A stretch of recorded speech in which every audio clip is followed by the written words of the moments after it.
Mais à frente no programa teremos também ainda a oportunidade para abordar os novos e-mails que de resto foram notícia na comunicação social nos últimos dias e que revelam um pouco mais daquilo a que chamamos o povo encarnado. Para si que nos chega a partir de casa já sabe que pode participar no programa utilizando o e-mail habitual universoporto@portocanal.pt. Muito boa noite ao Francisco, ao Pedro, ao Zé e também hoje ao António Perdigão. Vamos então dar início ao nosso programa, começando precisamente por falar nesta questão da arbitragem e da pressão que nesta altura está a ser exercida sobre o setor da arbitragem. E, Francisco, começando por ti, é uma pressão que faz sentido ou não faz sentido? Não faz sentido absolutamente nenhum, como hoje espero que consigamos deixar bem evidente e bem claro aqui.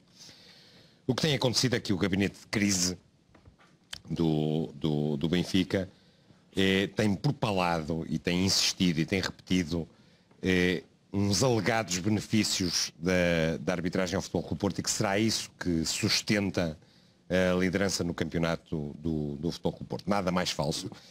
Isso parte de uma ideia que é repetir à exaustão que determinado tipo de lances beneficiam o Futebol Clube do Porto, depois esquecer outro tipo de lances, esquecer lances que prejudicam o Futebol Clube do Porto, e depois conta com a colaboração de algumas pessoas. E quem são essas pessoas? São, para começar, o VAR de contrafação da Sport TV, que umas vezes analisa lance e depois esquece outros, dependendo das cores das camisolas, e alguns dos analistas de arbitragem que também seguem o mesmo tipo de cartilha. Nós hoje temos aqui alguns lances para compararmos e que serve bem para nós avaliarmos a diferença de tratamento e de leitura da realidade, em relação à arbitragem. Mas com 13 jornadas disputadas, também há um dado curioso aqui, com 13 jornadas disputadas, o gabinete de crise não se queixa de um único lance de prejuízo do Benfica. E não se queixa porquê? Porque não existe. Não existem. Em 13 jornadas disputadas, o Benfica não consegue apresentar um lance em que tenha sido prejudicado. Dizer assim, aqui este lance, estão a ver, devia ter sido marcado penalti, ou o adversário devia ter sido expulso, ou este fora do jogo foi mal assinalado. Não existe. Em 13 jornadas de campeonato, isso é uma coisa de que o Benfica até se devia agradecer. Porque é bom um clube não ter... Acaba por ser normal que haja umas vezes a se beneficiar, outras vezes a se prejudicado, mas o Benfica até tem a sorte de não ter um único lance em que tenha sido prejudicado. Sim. E depois, como as coisas para os lados do Benfica não estão boas a todos os níveis, desportivamente, mais uma vez, uma péssima Liga dos Campeões, eliminados da Liga dos Campeões, no campeonato estão em quarto lugar. Judicialmente nem vale a pena falar, e mais à frente voltaremos a esses assuntos, mas continuam acusados em tudo que eles próprios criaram ao clube, os atuais dirigentes, tentam criar toda esta cortina de fumo e com uma sucessão de mentiras. Mas o melhor é nós analisarmos mesmo alguns lances. Um dos lances mais recentes que serve para suportar estas teses do Benfica é a alegada falta do nosso jogador Brahimi num lance no jogo de Santa Clara que terminaria com um penalti sobre o Herrera. Estamos a ver esse lance, sim. Na imagem. O lance termina com o Herrera a ser abalroado pelo guarda-redes do Santa Clara, que nunca joga a bola, portanto só joga o nosso jogador, só atinge o nosso jogador, e o VAR dá a indicação ao árbitro que há ali uma irregularidade. Como manda o protocolo, é preciso analisar a jogada toda e vão ao início da jogada analisar uma pretensa falta do Brahimi, no início da jogada. E então esta pretensa falta serviu para anular o golo. O que é que escreveram? O que é que disseram os analistas de arbitragem? O analista Duarte Gomes escreveu, por exemplo, no Jornal A Bola, onde ele faz a análise da arbitragem, escreveu o seguinte, que o VAR, ao rever o lance junto à relva, Godinho concordou com o Bruno Esteves, para si o lance também era passível de pontapé de penalidade. com base na obrigatória revisão da jogada, até à fase de construção atacante, foi detectada a falta que existiu de Brahimi sobre Patrick. Portanto, o Duarte Gomes acha que aqui, este lance, havia falta. Agora vamos ver um lance do jogo Benfica Futebol Clube de Porto deste campeonato. Um lance em tudo similar, em que o jogador Lema dá um empurrão muito mais ostensivo do que aquele que vimos há pouco do Brahimi. Do Brahimi. Reparem, este empurrão é muito mais claro, muito mais evidente que o lance do Brahimi, e vamos ver o que é que, nas mesmas circunstâncias, a analisar o lance, escreveu o Duarte Gomes. Lema tocou em Soares devido ao movimento de ambos na luta pela posse de bola. Lance de contacto evidente, mas no limite da legalidade. E em que as instruções são claras: nunca punir, a menos que a infração seja evidente. Para mim, é muito mais evidente, para mim e acho que para qualquer pessoa que tenha coerência, é muito mais evidente este toque do Lema no jogador Soares do que o toque do Brahimi sobre o Patrick. Eu não estou a dizer sequer que este lance aqui deveria ser grande penalidade. Não é isso que está em causa.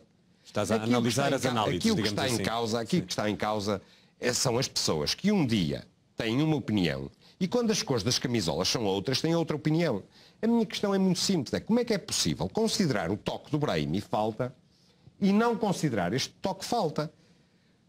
Mas não é o único caso, porque, por exemplo, o analista do Jornal Record, Jorge Faustino,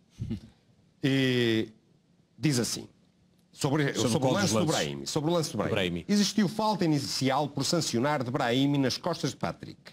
Depois o VAR terá considerado que houve penalti no choque de Marco Rocha com Herrera, decisão correta de assinalar a falta inicial.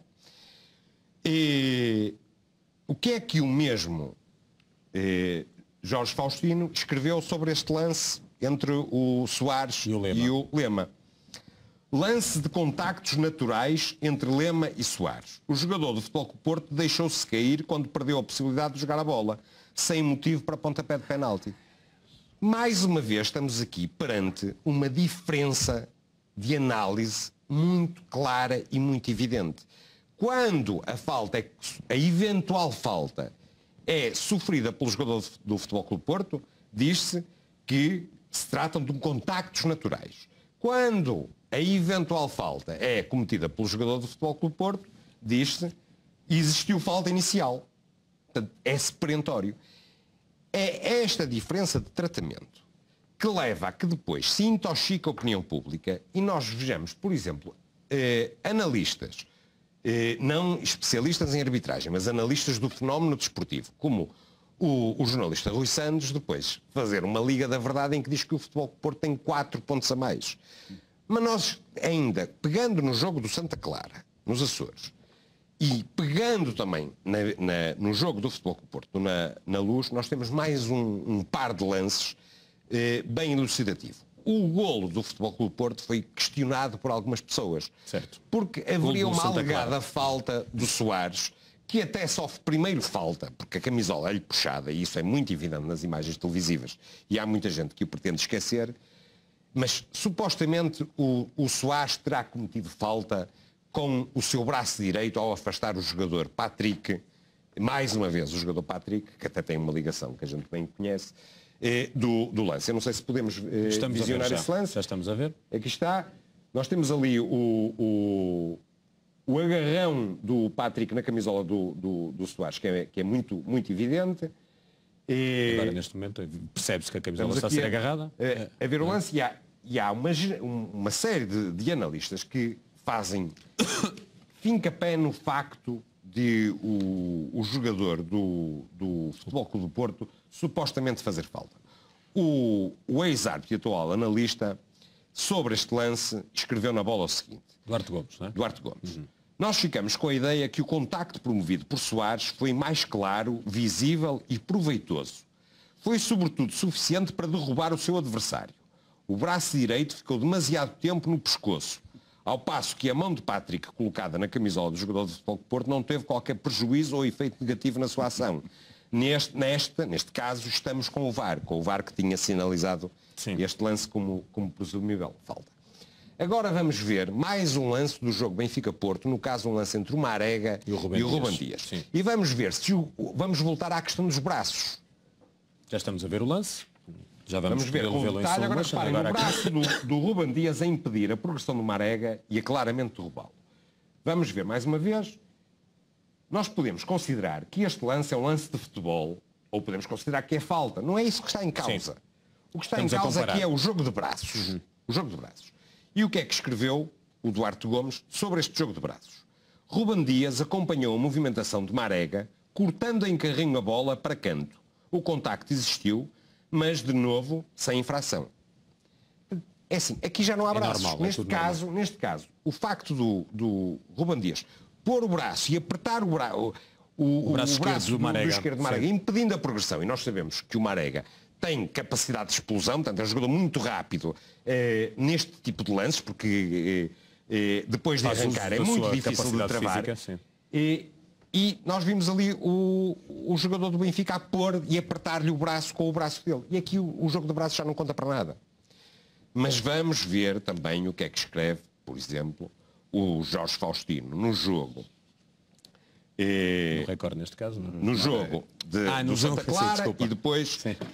não podemos ver o que é que ele diz, não podemos dizer a avaliação que ele faz deste lance, porque ele não avaliou este lance. Que é também uma das características de toda esta tramóia. É uma estratégia. Que é omitir uma série de lances. E nós mais à frente também teremos outros lances em que isso acontece sistematicamente.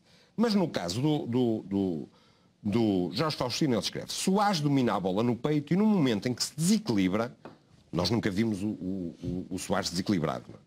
E no momento em que se desequilibra, usa o braço direito para se equilibrar, empurrando o seu adversário. Justificava-se assinalar de falta atacante, golo mal validado.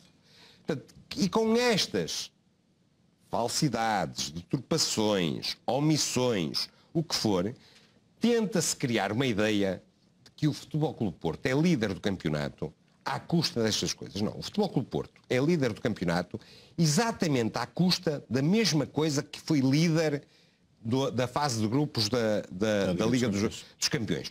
Pelo seu mérito, pelo seu desempenho em campo, por ser superior às outras equipas na maioria dos jogos. Tem 2 derrotas, houve 2 jogos em que não conseguiu ganhar, mas tem mais vitórias do que todos os outros. E é consequência disso que é líder.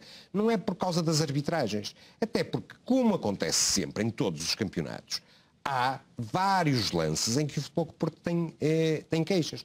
No jogo do Bessa, por exemplo, criou-se a ideia de que o Futebol Clube Porto terá sido beneficiado. Só por má fé se pode dizer uma coisa dessas. Porque esse jogo começou e 10 segundos depois estavam 3 jogadores do Futebol Clube Porto no chão. Não sei se lembram disso. E esse jogo foi, como se diz na gíria futebolística, foi canela até ao pescoço. Temos esse lance vários jogadores que deveriam ter sido advertidos, continuando com o comportamento que tiveram, deveriam ter sido expulsos, e com certeza que o jogo teria sido bem mais fácil e o gol da vitória não teria chegado só nos descontos. Portanto, são estas adulterações. O jogo nos Açores é uma vitória cristalina.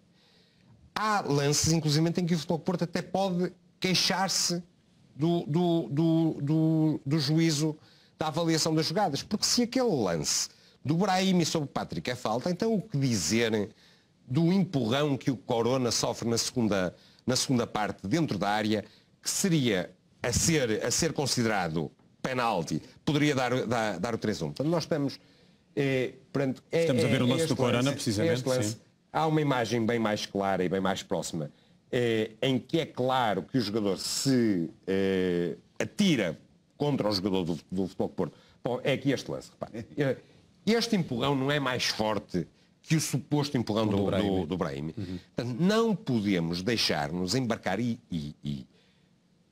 nós vamos fiscalizar estes senhores comentadores. Porque estes senhores comentadores estão a adulterar a percepção que se tem das arbitragens no campeonato. E nós não podemos permitir que isso aconteça. Nós não podemos permitir. Nós não podemos permitir 2 ou 3 coisas. O futebol português não pode voltar ao passado.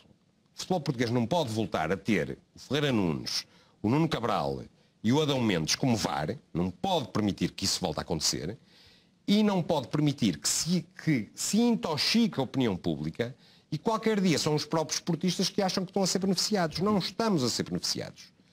É falso e não podemos embarcar nesta política do gabinete de crise do Benfica que se tenta justificar pelo insucesso que está a ter. Zé, tens esta